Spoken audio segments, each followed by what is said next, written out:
Greetings and salutations, everyone. My name is Kupp, and welcome to my YouTube channel. Today, I'm going to be talking about my Week 15 wide receiver rankings for the 2023 fantasy football season. Over the course of today's episode, I'm covering all topics related to the wide receiver position, beginning with matchups, talking about which defenses are allowing the most fantasy points per game thus far this season, two opposing wide receivers so that we can identify the most advantageous matchups going into Week 15.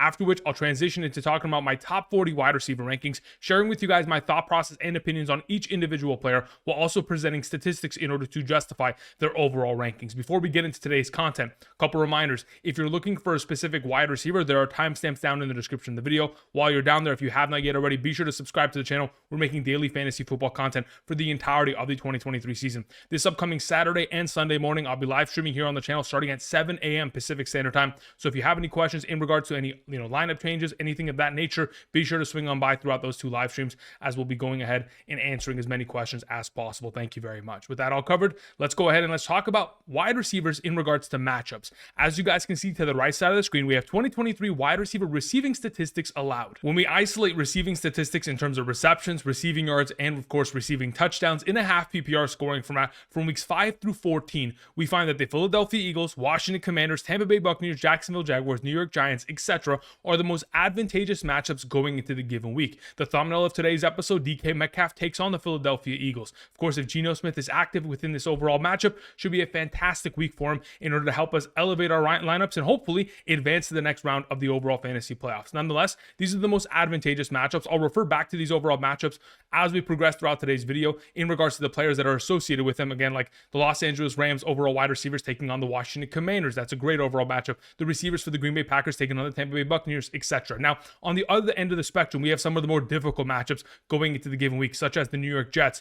But just a couple weeks back, Tyreek Hill and Jaylen Waddle both tore apart that defense. If I'm not mistaken, both went for over 100 receiving yards in the overall matchup. My expectation is that once again, despite this being a very difficult matchup, both these wide receivers should be able to have themselves a lot of success going into the given week. Either way, just wanted to go ahead and present these statistics. Now that we've gone ahead and done so, I'll go ahead and transition into talking about my top 40 wide receivers going into week 14. Now, before we get into that, a couple reminders. First and foremost, remember that rankings are always subject to change. Between now and Saturday and Sunday's live streams, these rankings are going to change. Again, we have players like Nico Collins, Christian Watson, Diontae Johnson, Justin Jefferson that we're not 100% certain as to whether or not they're going to play. So be sure to go ahead and keep in mind the rankings are subject to change. For those of you guys who are trying to stay up to date on my latest rankings, you can go ahead and travel down to the description of the video and check out Underdog Fantasy. At this current moment in time, if you sign up using code Andrew, make a first-time deposit minimum of $10. Not only are you going to get the first-time deposit match up to $100, you're going to get my rankings sent to you every single Sunday morning for the remainder of the season. These rankings are by position, by tier, half PPR, full PPR, includes flex rankings. I'll also be sending out these rankings Saturday of week 15 and 16 because, of course, there are Saturday games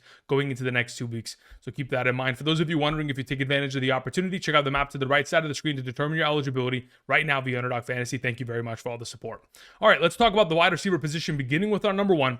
Going into week 15, we have CeeDee Lamb, wide receiver of the Dallas Cowboys. They take on the Buffalo Bills. CeeDee Lamb's coming off another great performance in which he scored a touchdown. This is 5 consecutive games in which he has scored a touchdown, and he continues to put up great performances. He has scored 7 touchdowns in the last 7 games in which he has played. He's the number one wide receiver of the number one offense in the National Football League since the Dallas Cowboys have returned from their bye week. As long as he continues to see himself a high volume of opportunity, which he does every single week, touchdowns are going to flow in, fantasy points are going to flow in. On top of the fact that taking on the Buffalo Bills, the Vegas implication in terms of total points is at 50.5 this week. This should be a shootout between these two teams. Our number 2 for this week is Tyreek Hill. We all know that Tyreek Hill, of course, sustained an ankle injury in that game on Monday Night Football against the Tennessee Titans. He left the game for a pretty consistent amount of time, eventually ended up returning, but didn't do much of anything in his overall return. From Mike McDaniel's overall comments on Monday, he was very optimistic on the chances of Tyreek Hill playing going into this weekend's matchup against the New York Jets. I understand that in terms of matchup, it's a difficult one, but if you go back to week 12, Black Friday game, in that overall contest, Tyreek Hill, 9 catches, 102 receiving yards, a receiving touchdown, 21 fantasy points. If we're going to see very similar production, if we can get Tyreek Hill back to a full healthy capacity, even if he's 85% of his normal self, he is a must start every single week, considering he has the ability to take the top off an opposing defense and, of course, score points in bunches. On number 3, speaking of scoring points in bunches, Deebo Samuel in the last 2 consecutive games, 30 plus fantasy points in a half PPR scoring format. He's not only being able to get it done through the air, of course, coming off a performance in which he had 7 catches for 149 yards and a receiving touchdown, but over the course of the last 5 games, he has scored 4 rushing touchdowns. As long as he continues to score touchdowns, again, 5 total in just the last 2 games, this upcoming week they take on the Arizona Cardinals, one of the worst defenses in the National Football League. My expectation would be that the San Francisco 49ers are going to put up a pretty number against this defense and, of course, blow them out with the help of Deebo Samuel first and foremost. Moving on to our number 4. To begin the A tier, we have A.J. Brown, who's taking on the Seattle Seahawks secondary. This secondary has struggled heavily against opposing wide receivers as of late. Deebo Samuel, like I just mentioned, last week, 7 catches, 149 and a touchdown. Brandin Aiyuk in the same game, 6 catches for 126. CeeDee Lamb the week prior, 12 catches for 116 and a touchdown. Brandin Cooks in that same game, 4 catches, 45 and a touchdown. And even Puka Nacua a couple weeks back, 5 catches, 70 and a touchdown. A.J. Brown, who's coming off a performance in which he had 9 catches for 94 receiving yards, on top of the fact that the Philadelphia Eagles running game has been nullified as of late. Over the course of the last 2 games, the Philadelphia Eagles running backs have combined for a total of 96 rushing yards. Again, that is not a pretty number, especially in comparison to where they were earlier this season. If they continue to be nullified in terms of the running game, the passing game opens up even more, and A.J. Brown will continue to dominate in that fashion. Moving on to our number 5. We have Cooper Kupp taking on the Washington Commanders. Like I mentioned earlier on in today's episode when we were talking about matchups, the Washington Commanders have given up the second most points to opposing wide receivers since week 5 of the 2023 fantasy football season.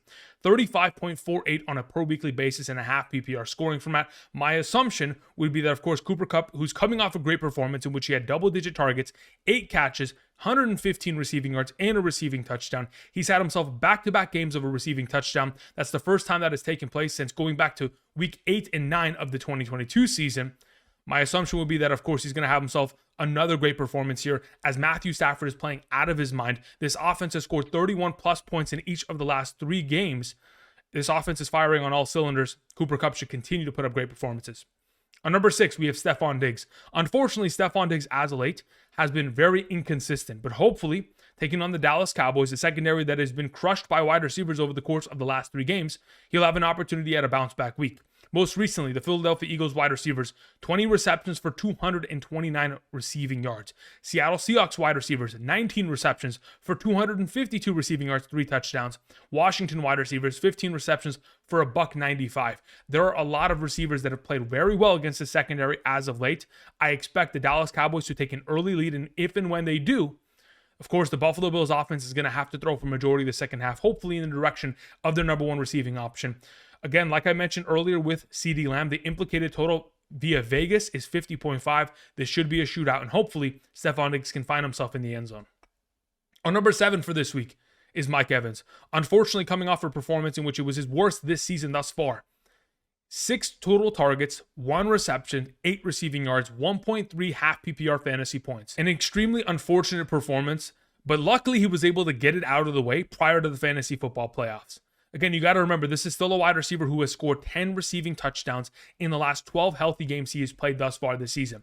As long as you're on that kind of track, scoring a touchdown 80+% of the time, you're going to continue to be in my starting lineup, taking on the Green Bay Packers defense this week, which again, this defense, even with getting healthy players back, are still not a great defense. My assumption is that Mike Evans will find the end zone once again and have himself a bounce-back performance here in week 15. On number 8, speaking of needing a bounce-back performance, man, each of the last 2 weeks here, Amon-Ra St. Brown has not really done much in terms of overall production. Coming off a performance in which he had only 3 receptions on 9 targets for 21 receiving yards, the week prior only had himself 2 receptions. So 5 overall receptions in the last 2 games for Amon-Ra St. Brown is extremely rare in comparison to where he was earlier this season. But obviously, as of late, the Detroit Lions offense is struggling. Jared Goff is turning over the ball, and when he's not managing the game and turning over the ball, there's less opportunities for his top receiving option going forward.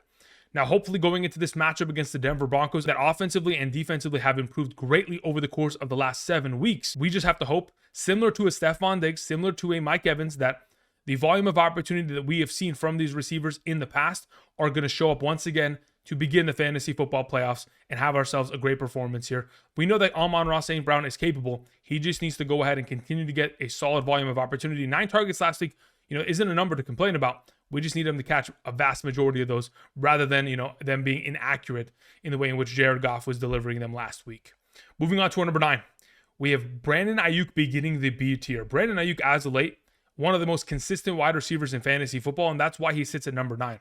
For 6 consecutive games, he has scored over 12 fantasy points in a half PPR scoring format. He's coming off a performance in which he had 9 targets, 6 receptions, 126 receiving yards. Of course, in a full PPR scoring format, it's a massive game, but again, in a half PPR, a humble 13.6 points. Now, going into week 15, he takes on the Arizona Cardinals. This is one of the best matchups at the position. They're allowing the 7th most points to opposing wide receivers since week 5, 30.01 half PPR fantasy points. You go back to week 4 against this team, Brandon Aiyuk had 6 receptions for $148, 17.8 fantasy points. I would assume that he'll be able to have himself another big performance against this secondary. Number 10, we have Michael Pittman Jr. Speaking of consistent wide receiver play, over the course of the last 9 games, with Gardner Minshew as the starting quarterback of this team, not a single time has Michael Pittman Jr. scored less than 10 fantasy points in a half PPR scoring format. He's been able to get himself 8+ receptions in 8 of the last 9 games he's played with Gardner Minshew, and he continues to make me money on Underdog Fantasy in terms of going higher on his overall receptions. This week they take on the Pittsburgh Steelers. The secondary can absolutely be taken advantage of, and considering Michael Pittman Jr. is the only receiver that gets a consistent stream of targets within this offense, and based on his overall kind of target depth, we know he's going to continue to light up his box score every single week for fantasy purposes. That is why he's a must start and a top 10 option.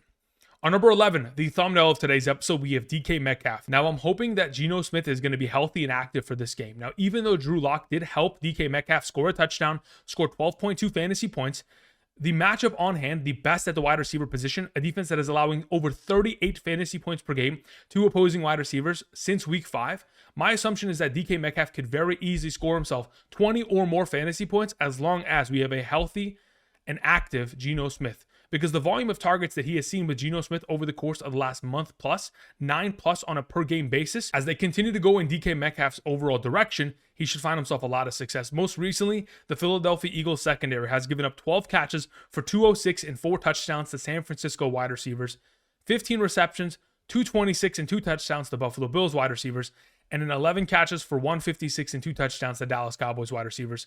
DK Metcalf in a perfect matchup just needs Geno Smith active and ready to go. On number 12 for this week, we have DeAndre Hopkins. Over the course of the last 4 games, DeAndre Hopkins has scored 3 receiving touchdowns. He's averaging 14.65 fantasy points per game throughout that span of time, and he's coming off of back-to-back weeks of 12+ targets. On top of the fact that this week, he takes on a revenge game against his former team, the Houston Texans. The last time out against the Houston Texans, as a member of the Arizona Cardinals in 2021, was able to score himself 14.8 fantasy points in a half PPR, 7 catches, 53 and a touchdown. I'm expecting a huge revenge game here for DeAndre Hopkins, especially if we're going to be in a scenario in which CJ Stroud, Nico Collins, Tank Dell, Dalton Schultz are all going to be out for the offense of the Houston Texans. This should be a all Tennessee Titans game overall in this given week, especially considering Houston's secondary has struggled a lot as of late. Number 13 for this week is Puka Nacua, wide receiver of the Los Angeles Rams. Now, like I mentioned just moments ago with Cooper Kupp, this is the second best matchup at the position. They're allowing over 35 fantasy points per game in a half PPR since week 5 to opposing wide receivers. My assumption, considering how well the Los Angeles Rams have played as of late, the running game is now intact with the return of Kyren Williams. Matthew Stafford has fully found his stride, 10 passing touchdowns, only 1 interception over the course of the last 4 games. This offense has scored over 31 points per game in the last 3 games. On number 14 to close out the B tier is Ja'Marr Chase. Now, in the last 3 games with Jake Browning as his starting quarterback, we have seen 1 great performance from Ja'Marr Chase and 2 lackluster performances, primarily because of the lack of overall target opportunity. Coming off of a performance in which he had only 4 targets, 3 receptions, 29 receiving yards is not going to cut it, especially considering how well Jake Browning has played. Over the course of the last 3 games, Jake Browning on 87 passing attempts only has 18 incompletions. That's a 79.3% passing completion percentage over the course of the last 3 weeks in the absence of Joe Burrow. I would hope that they can get back to the overall opportunity share in which, of course, Ja'Marr Chase had against the Jacksonville Jaguars. Pepper him with targets taking on the Minnesota Vikings. He did say earlier today that he would play on Saturday. So I'm going to go ahead and take his word for it. And we're going to go ahead and fire him up this upcoming week. Again, we need to see him get a higher volume of targets, get him implemented within the screen game, get him warmed up early, and eventually Ja'Marr Chase is going to have himself a big day. On number 15 to begin the C tier, former teammates of Ja'Marr Chase, and we'll be taking them on this week as the Cincinnati Bengals take on the Minnesota Vikings. We have Justin Jefferson, who is coming off of his own injury as of late. Of course, dealing with the rib injury, exited week 14's overall game. And going into week 15, now has a quarterback change, going from Josh Dobbs now to Nick Mullins. Besides the injury that is, obviously worrisome, the overall quarterback play is also worrisome. If in fact Nick Mullins cannot pull it and he's only looking in the direction of someone like TJ Hawkinson, we know that Nick Mullins, obviously going back to his days of the San Francisco 49er years, in which he helped George Kittle set the record for most receiving yards by a tight end within a given season. Now, if this injury and of course the quarterback play is going to lessen his overall potential for upside, I think number 15 is a fair overall spot. We want to fire him up. He is our first overall pick. And it is interesting. The first overall pick curse continues for another season with injuries, but hopefully Justin Jefferson can go ahead and power through this injury and put up a great performance for us against the Cincinnati Bengals. On number 16 for this week is Keenan Allen. Speaking of injuries for quarterbacks as of late, of course, Justin Herbert out for the remainder of the season. Easton Stick will be playing tomorrow against the Las Vegas Raiders as the starting quarterback of the Los Angeles Chargers. Now, I just want to go ahead and put this into perspective. Of the 12 overall targets that Keenan Allen had, Justin Herbert only accounted for 3 of those targets that led to 0 receptions. The 9 other targets led to 6 catches and 68 yards with Easton Stick. That was a 38% target share with the backup quarterback. So going up against the Las Vegas Raiders, if in fact we can continue this 30 to 40% target share, and he's only going to pepper targets in the direction of Keenan Allen, we should see a solid overall performance. Most recently, number 1 wide receivers against this defense, guys like Rashee Rice, 8 catches, 107 and a touchdown. Tyreek Hill, 10 catches, 146 and a touchdown. Even Garrett Wilson a couple weeks back, 9 catches, 93. There is a potential in which Keenan Allen should come away with probably 7+ receptions, 70+ receiving yards. Whether he falls into the end zone is to be determined, but I do expect to see him get himself a lot of targets from Easton Stick on Thursday Night Football. On number 7, speaking of Rashee Rice, has been playing out of his mind as of late. A couple weeks back, Andy Reid in a press conference had said that Rashee Rice is becoming more Patrick Mahomes friendly. And since that overall comments from weeks 12 through 14, he's been averaging 15.27 fantasy points per game.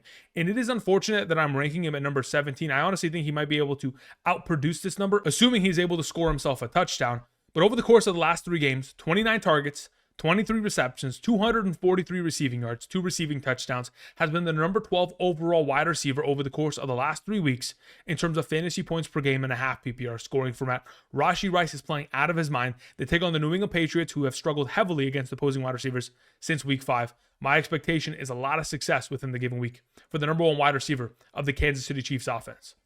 On number 18 is Courtland Sutton. Consistency is exactly what Courtland Sutton is. Thus far this season, he has scored 10 receiving touchdowns in the last 13 games he has played. He takes on the Detroit Lions this week, a defense that is giving up the 6th most points to opposing wide receivers since week 5, 30.2 fantasy points per game throughout that span of time. We know that, of course, Courtland Sutton is the number 1 receiving option of this offense. Jerry Jeudy, Marvin Mims, these guys are not able to put up much points at all. I mean, we all saw what Jerry Jeudy was able to do last week, not able to drag that toe in order to get that touchdown. But we know that on a reliable basis, Courtland Sutton is going to get himself the targets, the receptions, the receiving yards, and of course, accompany his performance with a touchdown. That is the expectation going up against the Detroit Lions on Saturday. On number 19 is Zay Flowers, who's played extremely well in the absence of Mark Andrews over the course of this season. In the last 3 games in which he has played without Mark Andrews, in week 1, 12, and 14, he's averaging 16.97 fantasy points per game, 28 targets, and has scored 3 touchdowns in the last 3 games without Mark Andrews in the lineup. They take on the Jacksonville Jaguars, which are the 4th best matchup at the position, allowing 32.5 fantasy points per game.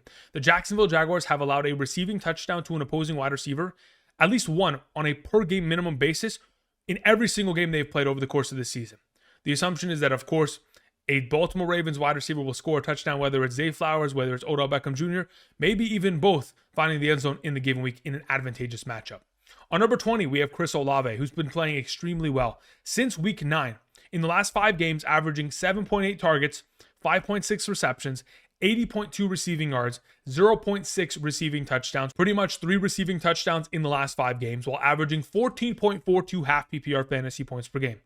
He hasn't scored less than 10 fantasy points over that entire span of time. And as long as he continues to get peppered with targets, and hopefully as long as Derek Carr stays healthy, I know that he said after this last Sunday's game in the press conference that he has had himself 3 broken ribs over the course of this season alone. Hopefully he can stay healthy and look in the direction of Chris Olave. They're taking on the 5th best matchup at the wide receiver position, taking on the New York Giants, who are allowing over 32 fantasy points per game in this category.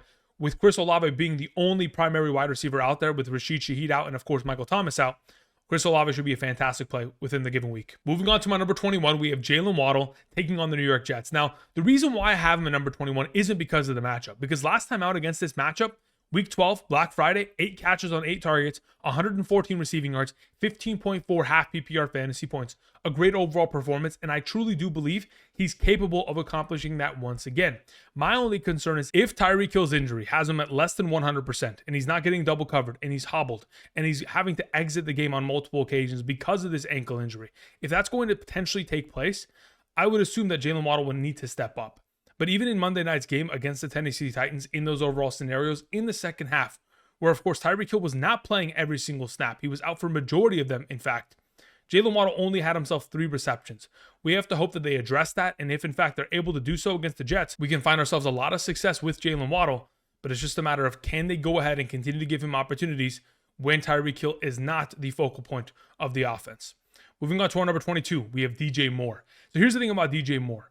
Over the course of the last, 7 games with a healthy Justin Fields, he's been able to score himself 13.4, 11.6, 23.1, 45.0, 19.1, 16.9, and 23.8 fantasy points. He is averaging 21.84 half PPR fantasy points per game in the last 7 healthy games with Justin Fields. Even without the 45-point performance, he's still averaging over 16.5 fantasy points per game with Justin Fields. He's coming off a performance in which he had himself 10 targets, 6 catches, 68 receiving yards, and a receiving touchdown. And on top of it, had himself a rushing touchdown, 2 touchdowns within the given week.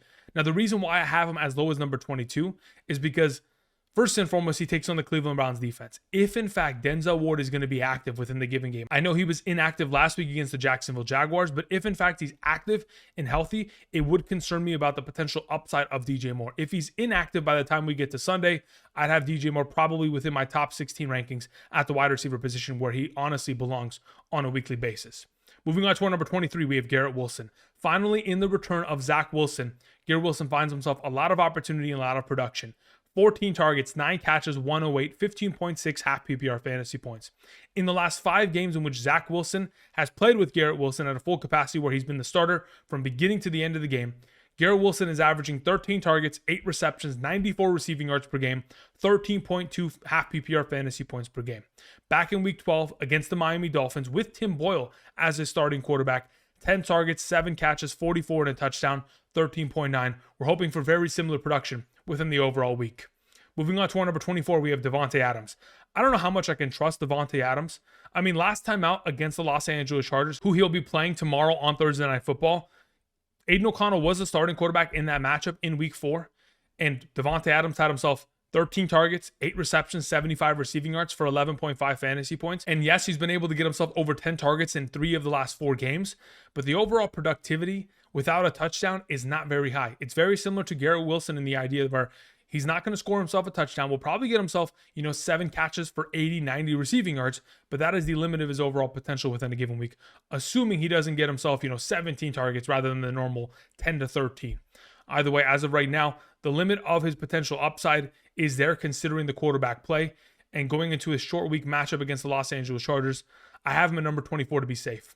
Our number 25 is DeVonta Smith, who obviously immediately as we get Dallas Goedert returned into the lineup, is nullified in comparison to where he was the 3 weeks prior. Coming off a performance in which he still had himself a high volume of opportunity, 10 targets, but only 5 catches for 73 receiving yards.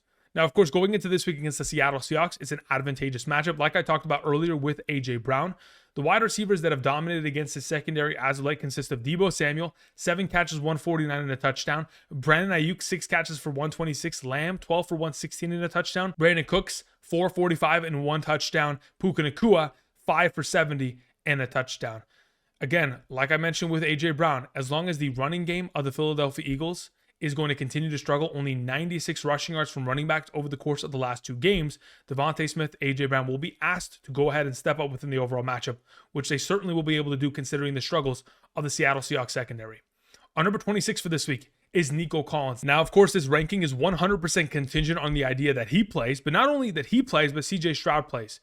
If, in fact, it's going to be Davis Mills, I think number 26 is safe, but I would probably rank him a little bit lower just in case, because he's also dealing with an injury. And even if he's able to play, by the time we get to Sunday, there's a potential in which, of course, Nico Collins can restrain this calf injury, even though that earlier today he did say that he wants to be available for Sunday's game.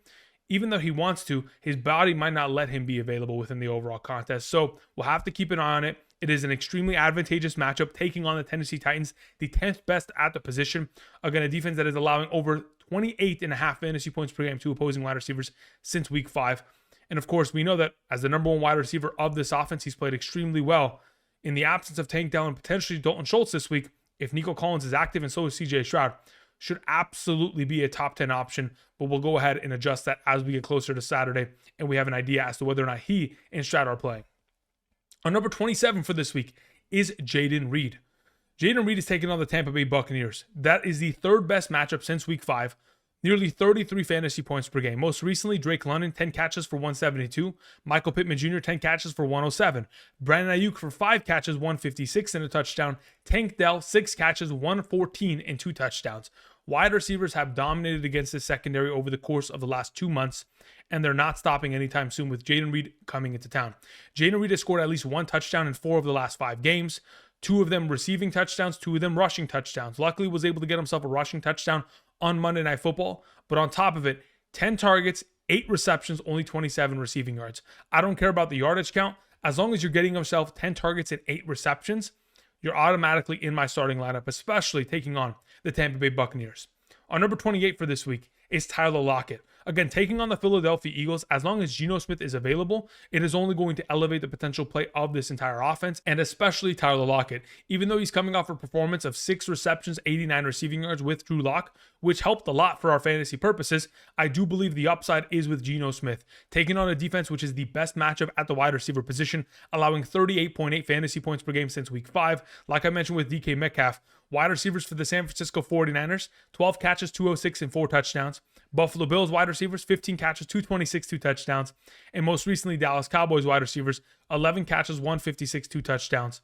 Wide receivers against this defense continue to dominate. Tyler Lockett is in a great position to succeed going into week 15. My number 29 for this week is Amari Cooper. Over the course of the last 2 games, obviously one of those games, Amari Cooper was sent into the concussion protocol, but over the course of the last 2 games, Joe Flacco has had himself 44 and 45 passing attempts. Those are the most passing attempts by a Browns quarterback over the course of this entire season when you compare him to DTR, PJ Walker, and Deshaun Watson. They're allowing Joe Flacco to air it out on a consistent basis, and he's succeeding. Just a couple weeks back, once they of course signed Joe Flacco to the practice squad and he had the potential of starting, we had heard from the mouth of Amari Cooper. He was quoted to have said that Joe Flacco in his drop back and passing is poetry in motion. So if in fact this poetry in motion is going to continue, coming off a week in which he had 14 total targets, only 7 catches for 77 yards, but a high volume of opportunity, 31% of the overall target share. If it's going to continue to go in the direction of the number 1 wide receiver option of this offense, Amari Cooper should have himself a fantastic performance in an advantageous matchup taking on the Chicago Bears. Our number 30 is Odell Beckham Jr., who's been playing extremely well as of late. Odell Beckham Jr. has had himself over 10 fantasy points in 4 of the last 5 games he has played. He's coming off a season high in terms of total targets with 10, and as long as he continues to have himself high receiving target counts, of course, the yardage is going to be there, the receiving touchdowns are going to be there, especially going up against an advantageous matchup against the 4th best matchup at the wide receiver position, the Jacksonville Jaguars, allowing over 32.5 fantasy points per game, a defense that has allowed a receiving touchdown to an opposing wide receiver in every single game they have played this season. So whether it's him or Zay Flowers scoring a touchdown, that is to be determined, but as of late, considering how well he has played, he has to be a top 30 option at the wide receiver position. Moving on to our number 31, I know that Diontae Johnson did not end up practicing earlier today, but I do expect him to play by the time we get to Saturday's game against the Indianapolis Colts. In that game, of course, Mitchell Trubisky's already been named the starting quarterback. In the last 2 back-to-back games, Mitchell Trubisky has completed a touchdown pass with Diontae Johnson. Over the course of the last 6 games, in which, of course, Mitchell Trubisky has been the starting quarterback of the Pittsburgh Steelers going back to last season, in those games, Diontae Johnson averaging 11.92 fantasy points per game. And of course, we know that the secondary of the Indianapolis Colts have struggled recently against wide receiver ones. D-Hop had himself 5 catches, 75 and a touchdown. Mike Evans, 6 catches, 70 and 2 touchdowns. Why not Diontae Johnson within the given week, assuming he's healthy? On number 32 is Brandin Cooks. Outside of the last 2 Philadelphia games he has played, he's been relatively consistent. Since week 6, he's averaging 11.85 fantasy points per game. And in the 8 overall games he's played since, he's had 5 games of a receiving touchdown. And in those games, of course, an automatic start. But in those 3 games in which he doesn't score a touchdown, 2 of which in which he's taken on most recently against the Philadelphia Eagles, he's had himself lackluster performances. We're going to hope taking on the Buffalo Bills, the highest implicated score between 2 teams, going into this weekend, a shootout potentially, is that Brandin Cooks can not only find the end zone, but of course a relevant fantasy week as a top 36 option. My number 33 for this week is Calvin Ridley. He's coming off a week in which he had 13 total targets, taking on the Cleveland Browns secondary. Even without Denzel Ward, he still struggled. 13 targets, only 4 receptions, 53 receiving yards. Now, primarily the biggest struggle was Trevor Lawrence, his inaccuracies, whether it was with Calvin Ridley and or Zay Jones. So going into this week, hopefully Trevor Lawrence is going to be at a full healthy capacity, and they'll need him to be, especially taking on the Baltimore Ravens on Sunday Night Football. Luckily for them, most recently we've seen number 1 wide receivers against this defense find a lot of success. The LA Rams receiving core had 6 catches for 245 and 2 touchdowns against the Baltimore Ravens last Sunday. Keenan Allen most recently, 14 catches for 106 against this defense. Amari Cooper even 6 catches for 98. Wide receivers can play well against the Baltimore Ravens defense. They're dealing with a couple injuries in their secondary as of late, and if Calvin Ridley is going to continue to get himself a high volume of targets, should be a relevant top 36 option. On number 34 is Terry McLaurin. Since week 6, Terry McLaurin has had himself 69 total targets in the last 8 games. 8.6 targets per game with Sam Howell. As long as his offense is, of course, throwing the ball at a high volume, Terry McLaurin is implicated to, of course, get himself a pretty good share of opportunity. And in those overall shares, should be able to have himself a decent amount of production. Now, as of late, going back to last week's game against the Miami Dolphins, 0 receptions on 3 targets, a pretty brutal performance, but hopefully going up against the LA Rams, the 11th best matchup at the position, a defense that has most recently given up, 60 yards on 6 catches and a touchdown to Flowers, 4 receptions, 97 and a touchdown to OBJ. Of course, we saw Elijah Moore, 4 catches, 83. Of course, Hollywood Brown, 6 catches for 88. Metcalf, 5 catches, 94 and a touchdown. Wide receivers have played well in terms of yardage, and they don't even have to find the end zone in this overall capacity. We're just hoping that Terry McLaurin is able to get himself his 9 to 11 targets, get himself 6 catches for 90 yards, and have himself a solid performance. That's what we have to hope for, and with the potential game being a negative game script, it should potentially be in line here for Terry McLaurin. On number 35 is Drake London, who's coming off a monster performance of 11 targets, 10 catches, 172. He was able to set career highs in terms of receptions and receiving yards. But this week takes on the Carolina Panthers. Last time out against the Carolina Panthers, week 1, 1 target, 0 receptions, 0 points, and was a huge disappointment. Now, the question is, can we go ahead and get ourselves a little bit of redemption here, especially considering wide receivers have found themselves a lot of success most recently against this Carolina Panthers secondary. I mean, I'm just looking at recently, Mike Evans, 7 receptions, 162 and a touchdown. When Drake London was coming out of college just a couple years back, he was touted as the next Mike Evans in terms of his overall build, his overall play, and the plays that he was making last week. He could very easily be that taking on the Carolina Panthers this week. Just needs to continue to get opportunity from the direction of Desmond Ridder. Moving on to our number 36, we have Chris Godwin. Chris Godwin, like the head coach and offensive coordinator said in the last couple weeks, we want to get him opportunity. They got him involved heavily. 11 total targets, but unfortunately still another consecutive week where he has less than 6 overall receptions. 5 catches for 53 last week, a disappointing performance. Taking on the Green Bay Packers this week, if in fact they implement him a little bit more within the slot receiving role, played about 48% of his overall offensive snaps from the slot last week. We saw Wan'Dale Robinson had himself a huge performance against his defense last week. There's a potential in which they could implement him in that overall capacity and find a lot of success once again with Chris Godwin. On number 37 for this week is Adam Thielen. Even though we're going to continue to see Jonathan Mingo get a higher overall target share within this offense, Adam Thielen is going to be the more efficient overall receiver, considering he's just the more talented receiver. And when you give him opportunity, he's going to deliver. Now, obviously, going into this week, Jonathan Mingo is going to have his hands full taking on AJ Terrell. On the other side, Adam Thielen takes on the primary nickel cornerback of the Atlanta Falcons, which is Dee Alford. He has given up the 4th most receptions, 5th most receiving yards, and 12th most receiving touchdowns to opposing slot wide receivers over the course of this season. This is an extremely advantageous matchup. I expect Adam Thielen to have himself a solid performance.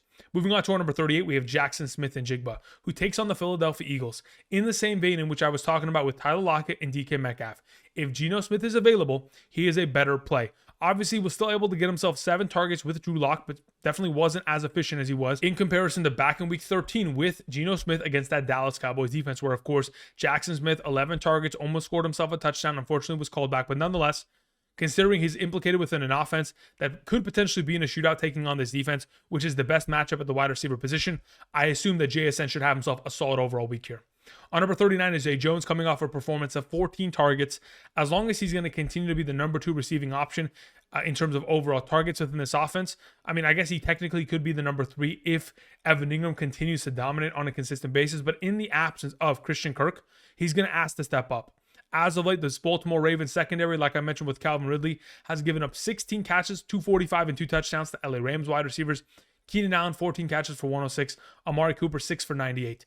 As long as Trevor Lawrence is healthy and ready to go, Zay Jones should be a solid play within the given week. The final wide receiver I wanted to mention is Romeo Doubs, assuming that Christian Watson is absent once again with a hamstring injury. Again, they take on the Tampa Bay Buccaneers. Drake London, 10 catches, 172. Michael Pittman Jr., 10 catches, 107. Brandon Aiyuk, 5 catches, 156 and a touchdown. Tank Dell, 6 catches, 114 and 2 touchdowns. This is his 3rd best matchup at the position since week 5. And even though, the entire Packers offense was honestly just a complete mess on Monday Night Football, and we're still almost able to win that game, I expect them to get back on track. Those Monday games, those primetime games this season have been very low scoring, and honestly, a lot of teams do not play well in those circumstances. I would expect this to be a bounce-back performance for Romeo Doubs and, of course, the Packers offense. Okay, guys, that's going to cover for me today. I want to thank you all for watching. This will cover my Week 15 wide receiver rankings. I'll be back tomorrow with quarterback and tight end rankings, and, of course, a couple pick-em slips before the Thursday night game.